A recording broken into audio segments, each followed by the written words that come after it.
Hey everybody, it is Mr. Andrews, and first off, I want to apologize for not being able to do my live stream earlier this afternoon. Like I said in the messages and in the video that was, posted quickly to kind of let you guys know what was going on.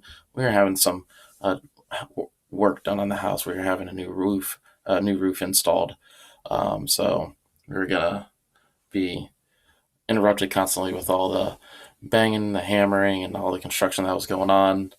We decided to take the kids out of the house for the day. That way they wouldn't have to put up with it. So I was pretty busy with the kids all day. So apologies and sorry for any inconveniences or any issues that may have caused you guys if you were looking forward to the stream and just couldn't catch it.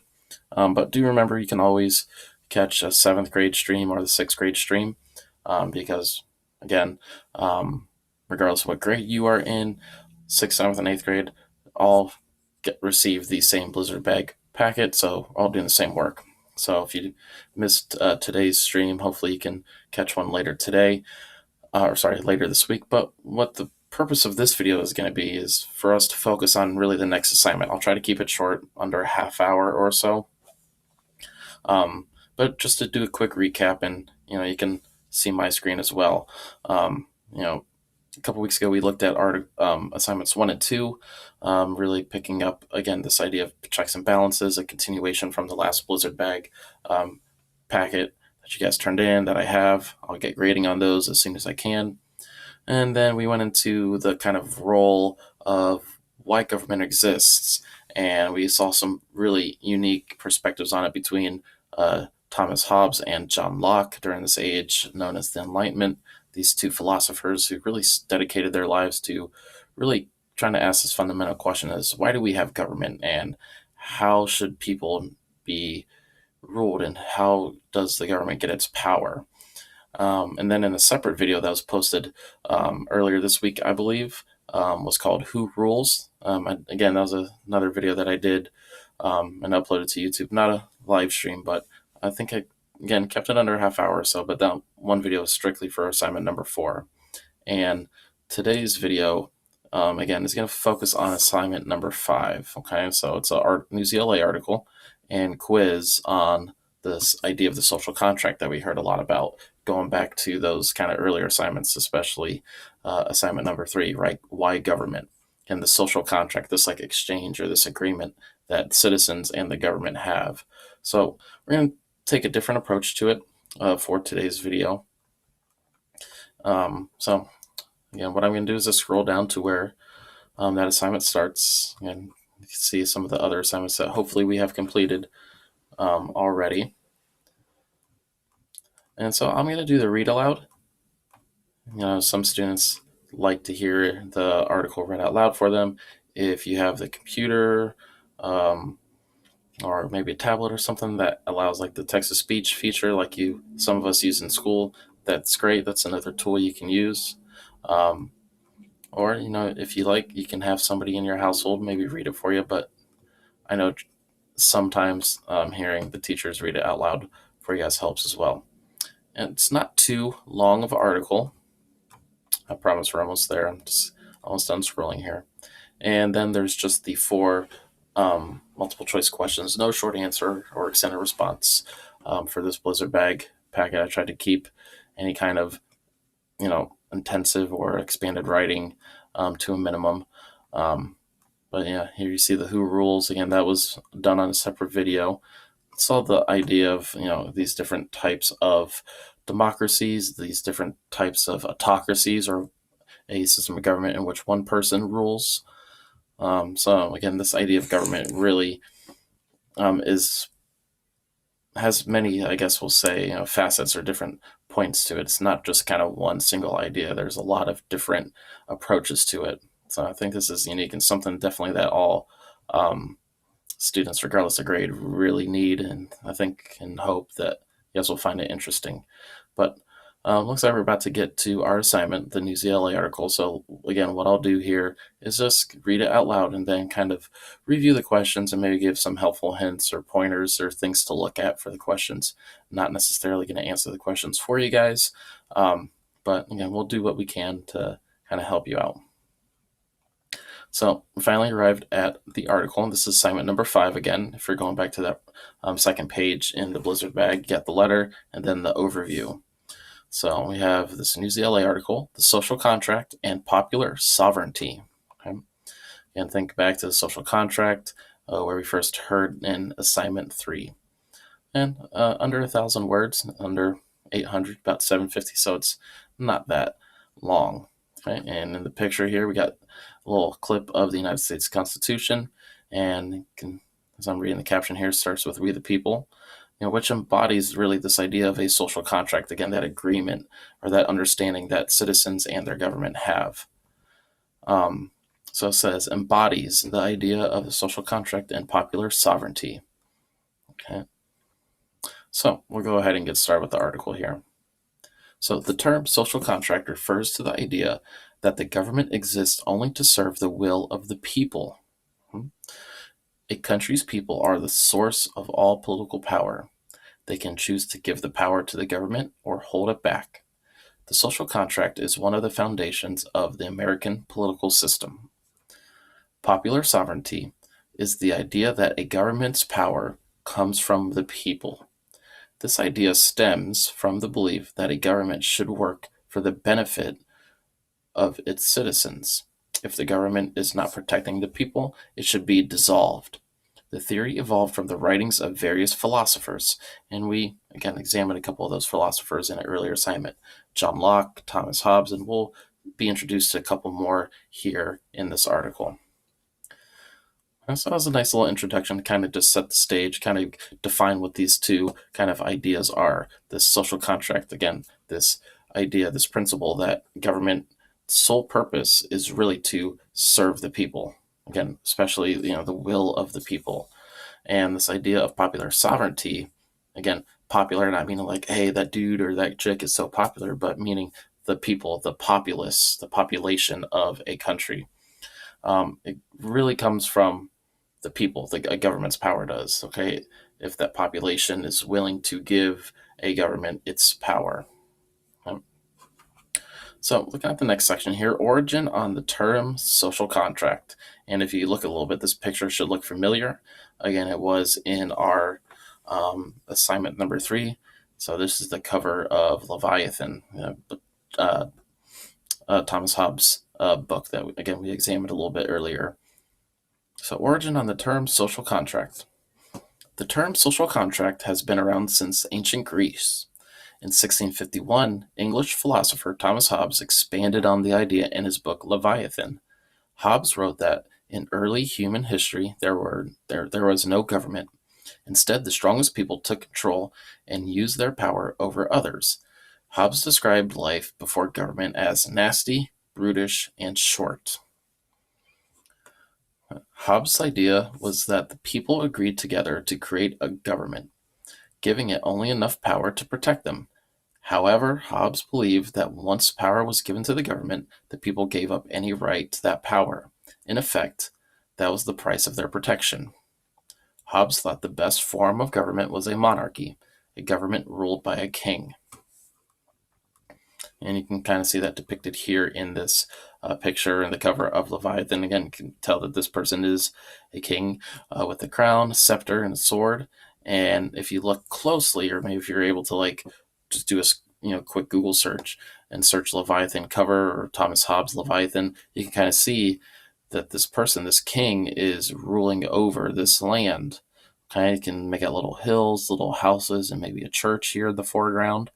And the clothing, it looks like that this king is wearing, again, if you look closely, you can kind of tell that it's made up of people, and that the people are giving the king his power in exchange for protection.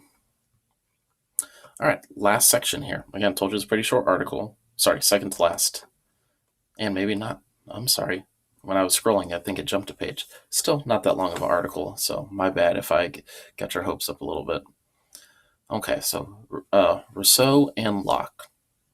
Philosophers Jean-Jacques Rousseau and John Locke each took the social contract theory one step further. In 1762, Rousseau wrote a book called The Social Contract, or Principles of Political Right. He explained that the government is built on the idea of popular sovereignty, the will of the people as a whole gives power to the government. And that's that core idea of popular sovereignty, that the people, and especially kind of the general consensus of the people, give the government its power. So in his book, Rousseau writes that, quote, man is born free, but everywhere he is in chains. These chains come about through power and control. Rousseau writes that people must give authority to the government through a social contract. He calls the people who have joined together the sovereign. So the sovereign makes the laws, and the government enforces them. In the end, the people are always looking out for the common good as opposed to the selfish needs of each individual. And it's kind of a key point here by Rousseau. Again, in the end, people are always looking out for the common good as opposed to the selfish needs of each individual. So John Locke also based his writings on the idea of the social contract. He wrote that in the, quote, state of nature, again calling back to Hobbes here, people are essentially free. However, they might decide to form a government for their own protection. A government allows them to punish individuals who go against the laws of nature and harm others. So Locke wrote that the power of a king or government comes from the people. They make a social contract, giving away rights to the ruler in exchange for security and laws. In addition, people have natural rights, such as the right to hold property. And go back to the earlier assignment where Locke's three big ideas: life, liberty, and property.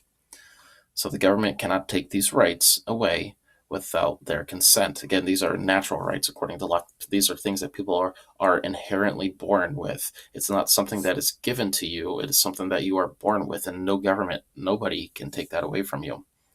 So if a king or ruler breaks the contract, that social contract between the citizens and the government, the people have the right to fight back. And if necessary, they may remove the ruler from power.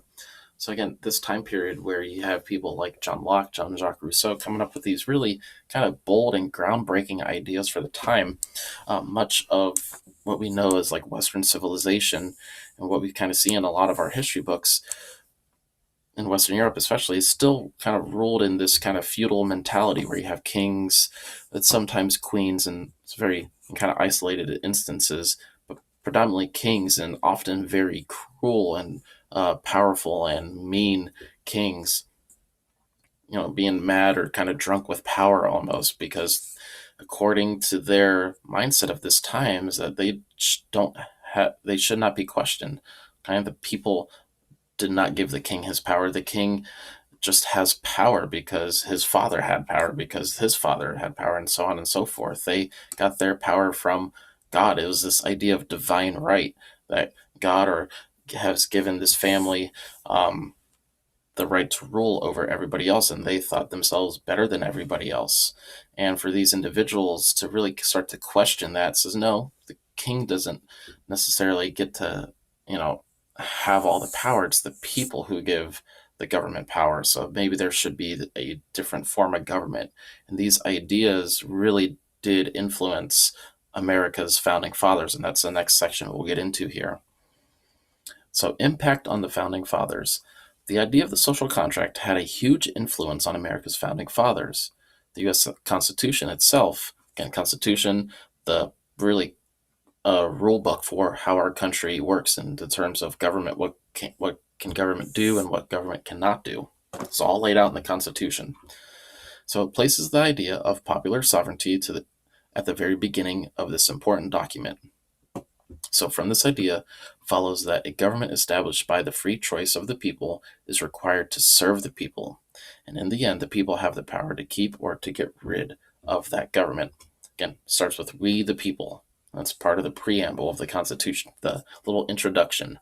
I think I remember like in 5th grade, we all had to memorize it. I'm not sure if that's something they still do, but it's something our social studies teacher would always kind of drill into our heads. So again, that introduction, we the people, again, it's really kind of getting at this idea of popular sovereignty, that it's the people that have the power to give the government the ability to kind of protect the populace, to protect the population. And social contract for everyone. This is our last section, I promise this time. So the idea of the social contract has been interpreted in different ways throughout American history. Many different groups have used it to support their positions. During the Revolutionary War, Americans favored a social contract theory over the British style of government.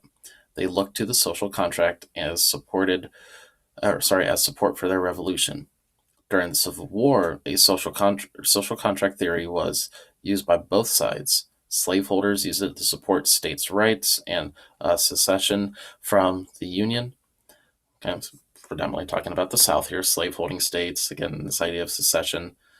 Again, this is the argument that the South makes, that it was not about slavery, the Civil War, but it was about states' rights.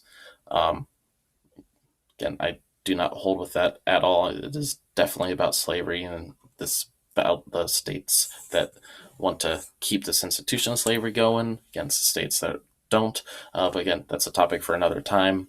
And Civil War, unfortunately, is not a eighth grade or not a middle school standard. That's more high school. But we'll finish the article here. So abolitionists, or those that are in favor of freeing the slaves, found support for their ideas in Locke's theories of natural rights. Sorry. So again, those natural rights that people are born with. Again, it's something that you inherently just have because you are a person, you are a human, life, liberty, and property. So historians have also linked social contract theories to important social movements. These ideas have influenced the movement for Native American rights. They have also influenced the fights for civil rights and women's rights. So even though these ideas or these principles, were developed and came up with hundreds of years ago, they still have a lot of relevance and influence to time not that long ago, going back to civil rights movement, in American history and the late 50s, early 60s, and women's rights and how that has transpired in the 20th century here in the United States. So again, these things that happened long ago, they still do have a major influence in our world today.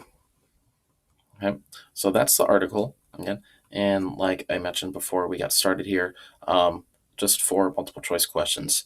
And I won't give you guys answers. That's not really how this works. And I'll just kind of read the questions for you and give you some key insights or helpful tips to think about as you're looking at these and complete this on your own.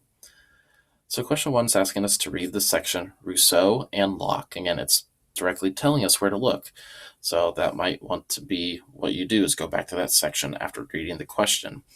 So which sentence from this section supports the conclusion that making a government makes life better for people? Okay, so they're giving us the conclusion. Now it's up for us to decide which of these sentences best kind of agrees with that idea or agrees with that statement. So in his book, Rousseau writes that man is born free, but everywhere he is in chains.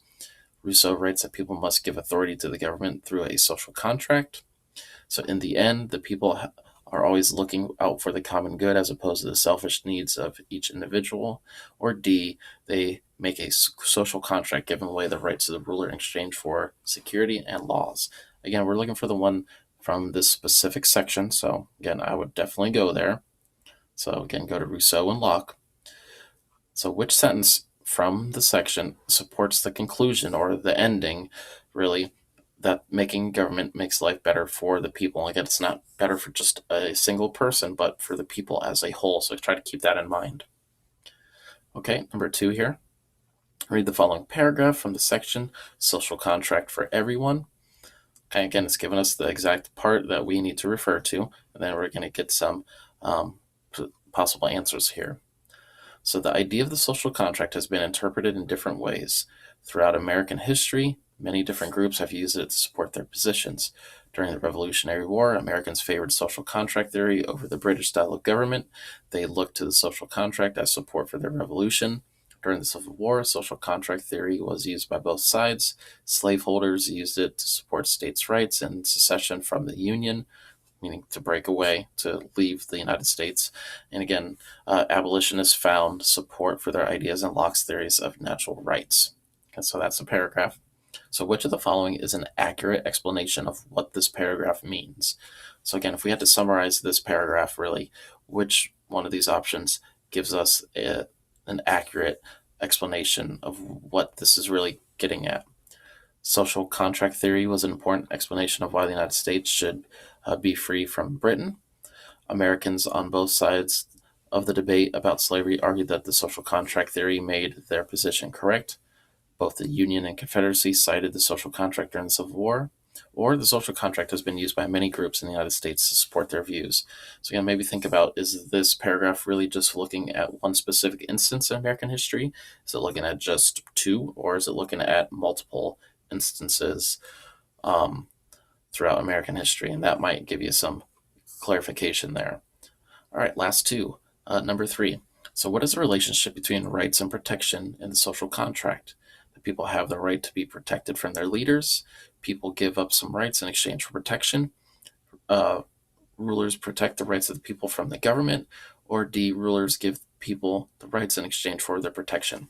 So, again, really looking for this relationship, or what is the connection between rights and protection in the social contract. So, go back to the article. Okay, where they define this idea of the social contract, and that will be a nice way to kind of maybe glean the information that you need. So, again, what is the relationship, the connection between rights and protection in this idea or this concept of a social contract? And the last one here, number 4, what effect did Jean-Jacques Rousseau, is always one of my favorite names to say, have on how government is understood? So, again, go back to the section where they talk about Rousseau. So, is it A, Rousseau suggested that all governments get their power from the people? Rousseau argued that government should be led by the strongest people in a community. Rousseau explained that people have the right to overthrow the government at any time. Or D, Rousseau demonstrated that governments only exist to punish people who hurt the community. So, again, looking at what effect did Jean-Jacques Rousseau have on how government is understood? A lot of these looks like there's specific examples, but which one best fits that explanation? And again, just go back into the section where it's really focusing on Jean-Jacques Rousseau, and use that same mentality or that same idea to help you answer all of these. If it's telling you a specific section, go to that section. If it's giving you the exact quote, line, paragraph, whatever, double check, reread that section. Don't just automatically go to the one that sounds the best, because oftentimes what a lot of us, I think, have noticed, or hopefully what you started to pick up on, is that you might be able to narrow down the answer to two possible options, and one is often just going to be slightly more correct. So that's one of the strategies here that this assessment or a article and questions like this are going to get you some practice for when you start getting older and start answering more kind of higher end questions like this. So, again, if they're telling you specific sections to look at, go to that specific section and just use process of elimination. And if you're not sure of a answer, skip it and move on to the next one, then come back to it. But that, for the most part, is going to wrap up this video, guys. Again, I'm sorry I could not do a live stream today. I more than likely, again, thinking we should be good to do a live stream tomorrow for 7th grade. But 8th graders, if you missed today's stream, obviously because I didn't do one, join us tomorrow if you like, or join the 6th grade one on Friday. If you got questions, please ask either on Google Classroom or in the Hangouts thread. But that's going to do it for today, guys. Again, sorry I couldn't do a live stream, but hopefully this video didn't take too long for you, and I'll see you next time. Bye, guys.